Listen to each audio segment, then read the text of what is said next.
তোমার ফ্রিজে খাবার রাখলেও কি খুব তাড়াতাড়ি নষ্ট হয়ে যায়? তাহলে হয়তো তুমি ফ্রিজের সঠিক জায়গায় খাবার রাখছো না। উপরের তাক হলো রেডি টু ইট জোন। এখানে রাখো রান্না করা খাবার, দই আর পনির। এখানে ঠান্ডা সমান থাকে, আর খাবার বেশি দিন ভালো থাকে। মাঝের তাক প্রতিদিনের ব্যবহার করা জিনিসের জন্য। এখানে দুধ, মাখন আর জুস রাখলে ঠিকমতো ঠান্ডা থাকবে। নিচের তাক সবচেয়ে ঠান্ডা। এখানে কাঁচা মাছ আর মাংস ভালো করে ঢেকে রাখো, তাহলে ব্যাকটেরিয়া ছড়াবে না। ড্রয়ারে রাখো ফল আর সবজি।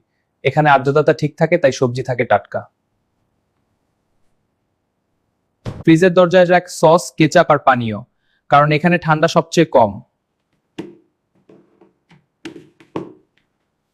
এবার সব ঠিকঠাক আছে। আজ থেকেই সঠিক জনে খাবার রাখো আর অনেক দিন পর্যন্ত টাটকা রাখো। এই ভিডিওটা শেয়ার করতে ভুলবে না।